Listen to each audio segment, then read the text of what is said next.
everybody, and welcome to the First Aid Spray Resident Evil 3 announcement breakdown. I'm Steve, and I hope to shine a little light on things you may have missed, or highlight things that I think are important. Brace yourselves for a bit of analysis, some theory, maybe a little outright wild speculation. With all this being said, let's dive straight in, starting with the reveal trailer. Okay, so straight out the gate, the first thing that we see is a recut of the Resident Evil 2 launch trailer, which is playing with the clock and, various events of the game, characters, dialogue, as you'd expect. It gets to 6:35 and then proceeds to rewind. As any good Resident Evil fan knows, Resident Evil 3 kind of takes place on both sides of Resident Evil 2, before and after.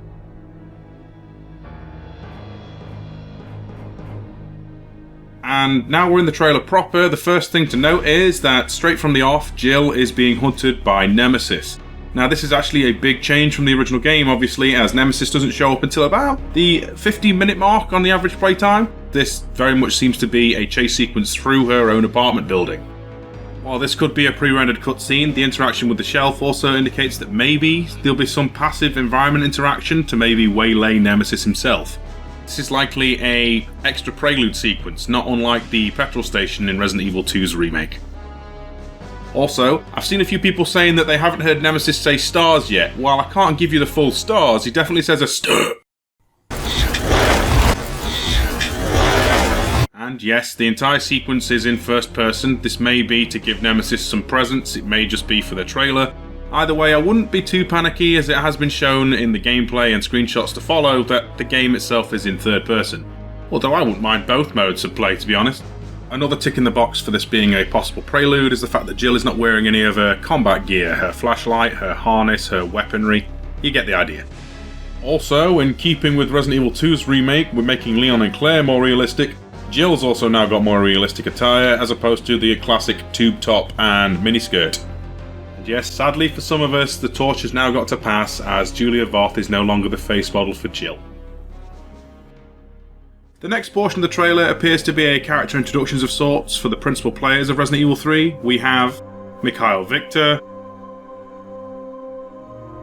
appears to be Murphy Seeker, Brad Vickers,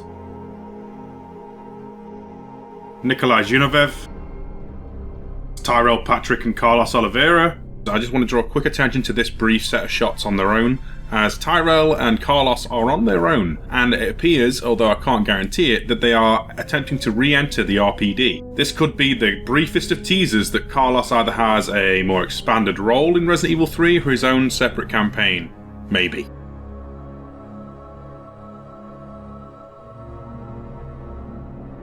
Now, the next really interesting thing for me in this trailer is this introduction of what appears to be a new character.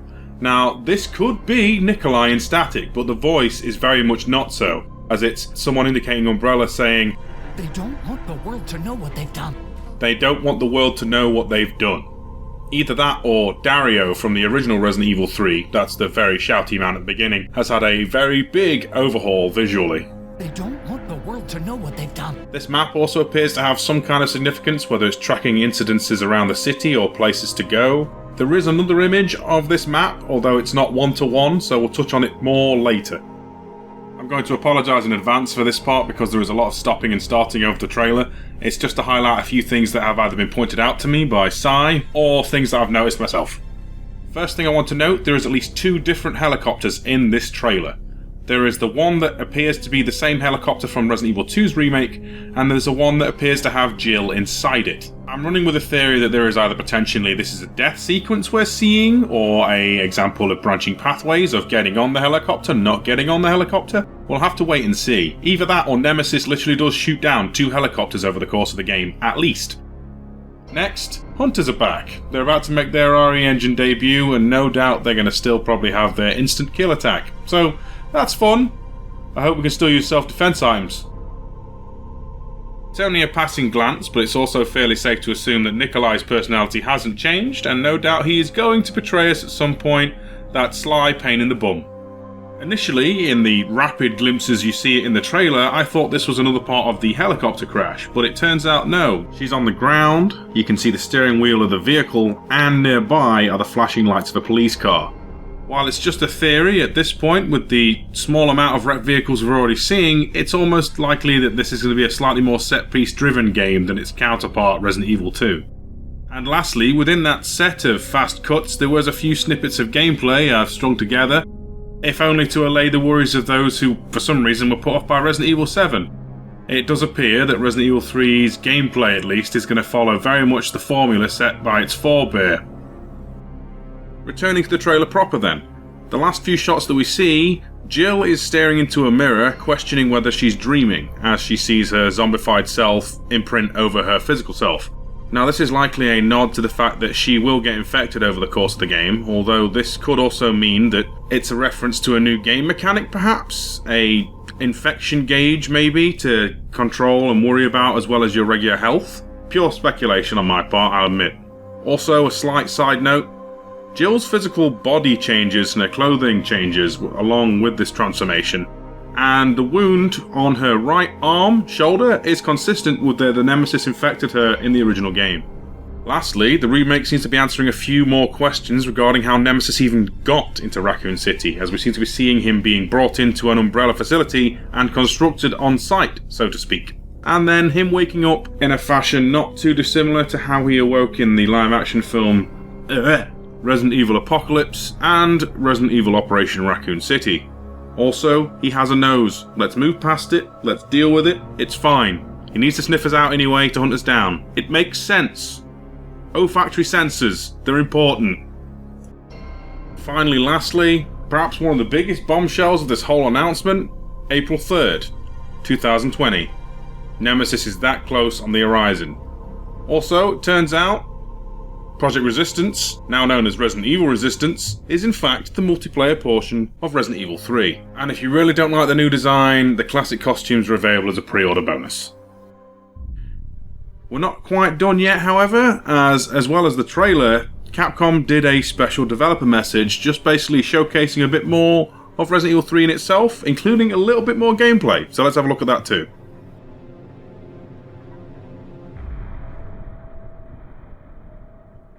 This is Jill obviously earlier on in the game. She's not wearing her gear, flashlight, harness and things. Also, a handgun is not her signature samurai edge. It appears to be something else entirely. And now, our first honest-to-goodness, straightforward gameplay. No flashy cuts or edits. It appears to be that Jill is in the mid-game, or having just met the mercenaries considering her appearance. Also, people are still running around the city, even at this time. Perhaps most notably, though, is the fact that Jill has her dodge back. Now, this appears to borrow animations from Revelations 2, so maybe it's of a similar kind of execution, a single button in any direction. Or, considering the zombie is trying to attack her at this point, maybe it is like the original RE3 and it is time sensitive. What follows after this gameplay are some screenshots that we are going to cover a little bit later on in the video. For now, for the sake of brevity, I'm going to just move on ahead. I would fully recommend that you do go and see the video. It is very interesting and it does offer some insight into the development of the game so far as well. So yes, Resident Evil Resistance and Resident Evil 3 are going to be part of the same package. Buy one game, get two. That's pretty cool. Also, the special edition comes with a nice map, both soundtracks, storage case, and a Jill figurine. Now, this figurine is very much in the same scale as Leon's was in the special edition for Resident Evil 2. Right, moving on then. So, do you remember that map? Well, BSAA Europe, that is the Batman on Twitter, member of the Resident Evil podcast, formerly known as the Project Umbrella podcast, happens to have a higher res image, and so I thought I'd take a quick look and see what we can actually read from it. Now, from the off, it's not sure who's actually written the text on the map in universe. It could be just for gimmicks, but there are areas that have not been explored yet. Something strange is afoot, warranting further investigation. Apparently there is a star survivor confined, probably Jill's initial location. And the next really important things to me, or at least the things that draw my attention, is near the police department, likely the police department, is a Dr. Bard. Now, I have no idea who this is, but this may be our mystery man. Also to note, really close to the police department is the UBCS base, which is apparently in Redstone Street Station, with several survivors within. Either way, it's a very interesting little map, and whether it gives us true insights to the game or is just flavor text, I thought it'd be interesting to look at. And now, for the last piece of information we got from our initial launch tease of Resident Evil 3, are some screenshots. I asked the First Aid Spray Discord for a basic rundown of what we have so far, and I was linked to an article from DualShockers.com, and, well, here are the images. Let's see what we've got. First shot then, Brad, very straightforward. He's in the middle of the street somewhere, looking kind of panicked and either looking and pointing at something or recoiling in horror. Could be taken either way. Kinda gutted there's no Resident Evil 4 film poster, but you know, there is hope. I mean, we can't see everything that's on screen. Who knows? Our next shot, Carlos. Plain and simple, the man now looks like a grizzled 80s badass. I love it. Like, you could see him in a Predator movie or a Terminator movie. He would be bang on. Also, he seems to be in a very different place from where there's a similar looking shot in the trailer. So, I do wonder where this is. Could it be inside the RPD, perhaps? Technically, it's just a shot from the trailer that we've already seen, but I want to touch on the fact that we are in a bathroom, maybe her own bathroom, and she's contemplating things we just can't fathom yet. Also, now I've had a little bit more time to digest, I really am on board with the new design. I do, still appreciate the original one, and I would argue that one's probably a little bit more standout, but this one still looks functional and cool. In this particular shot, I'm thinking it's still early game. Jill hasn't got any of her armoured gear on or pistol. It's also on the main street with Bar Jack, the place where you met Brad in the original RE3, so I'm thinking this is just post-Nemesis chase, or likely that intro sequence, maybe she's going to jump over a dumpster and find Dario. This shot, in contrast to the one we've just had, Jill's clearly a much later game model. Much like Leon and Claire, she gets dirty and probably, caked in wounds as the game goes on. At the moment, she's either staring at someone with either dismissal or she's just listening. This is probably in the mercenaries' train car as they outline their little plan to escape. Now this is an action shot right here. Okay, Jill's still on the streets of Raccoon City, geared up, and that is one badass looking shotgun.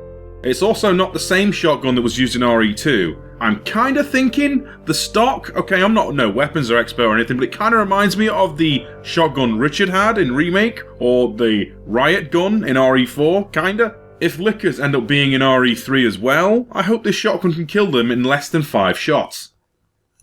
You all know what I'm talking about. With the jaw wide agape like that, I get it. Nemesis now actually is pure nightmare fuel. He looks like you've took the tyrant, so Mr. X, as everyone calls him, and snapped his head. It's really stretched around his face. I'm loving the flamethrower. I'm loving the fact he's going to have more weapons this time. Although, he does look like he's wearing a bin liner. This is comparable to the earlier shot outside of Bar Jack. It's the same road, just further down the road. The bus is in the same location, and the fence is still holding up mostly. I'm thinking this is where the last stand of the RPD officers, the intro sequence of the original Resident Evil 3, takes place, or is nearby. Admittedly, the chaos is all over the city, so there could be police cars fighting these things anyway. So this shot appears to be a more drawn-out shot of the street where Brad was on. It also actually seems to be the same street Jill was running on in the earlier screenshots. The main thing I want to draw your attention to, however, is next to the fire engine and before the cinema sign, is clearly the pod Nemesis was in the trailer itself. This is pretty much how he gets here, and it's likely Jill lives in the apartment buildings just up above. Let's be fair here, is it a Resident Evil game if it's not set on a ship or we have a sewer sequence? Right? Right.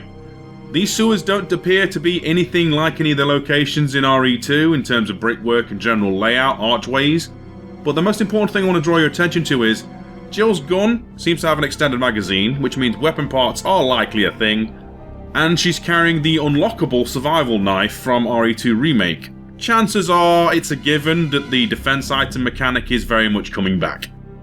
I'm imagining this one is very straightforward. It seems to be when Mikhail and Carlos are meeting up with Jill and trying to hash out their way of escaping out of the city. It could alternatively be showing Mikhail being treated by Carlos. There seems to be a box in front of Carlos as he's knelt down, maybe a medkit, maybe they're trying to treat his wounds. Whatever the case, I really hope Mikhail gets more screen time. He was one of my favourite side characters from Resi 3. I know that's not really relevant or analysis, but it's true. The last of the screenshots in the DualShockers article does show that it's the same street yet again. The zombie police officers have broken through the barricade. There's at least a dozen zombies on screen. Jill is now much more armed. Her sub-weapon has now become a frag grenade, and she is now armed with what appears to be a Glock 17, likely called a G17 as Capcom have renamed all of their guns. And that is my breakdown and analysis of the Resident Evil 3 announcement. There is a lot to go on. I would recommend watching the trailers, the special announcement video, and reading the articles. It's very interesting, and yeah, I hope you've enjoyed it. So, with that being said, thanks for watching, and have a...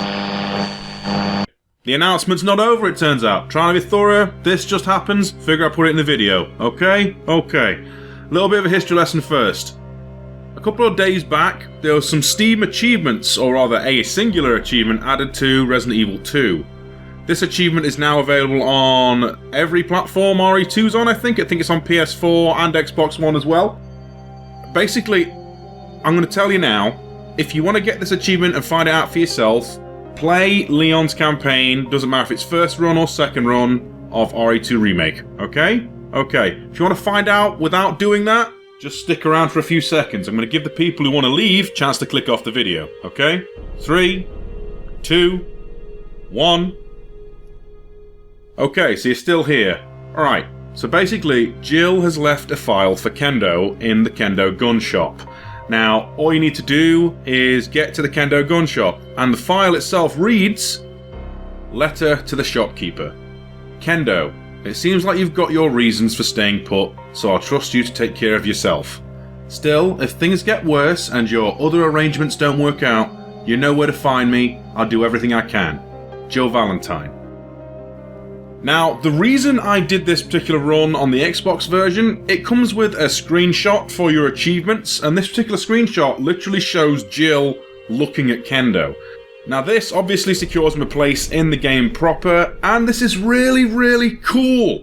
Like, out of all the characters rewritten for RE2, it's Kendo and Marvin all the way. So, here's hoping we see Marvin as well, but we definitely get to see more Kendo, and that's awesome. And thank you so much for watching. This was the Resident Evil 3 announcement breakdown video. Have a good week. Okay. Okay, Capcom. Okay. You're having fun. You're reveling in it. I'm loving it, but I'm kinda hating it, because every time I hit render, you do something like this.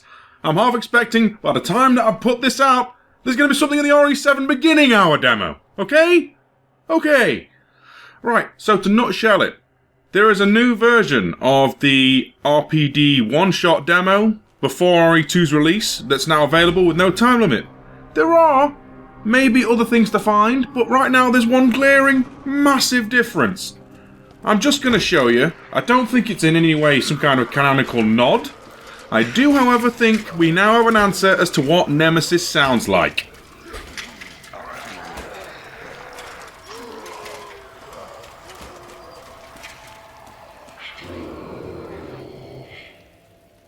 Okay, so that seems to be the full Resident Evil 3 announcement breakdown experience. This is the first time I've done something like this, and it just keeps going and going. I hope you've had fun, okay? It's been, honestly, a blast to make this, even with the constant updates. Right, so I've been Steve. This has been First Aid Spray. By all means, check out the Discord. And hey, if you like this, maybe we'll do it again when the next trailer rolls around. Until then, have a good week.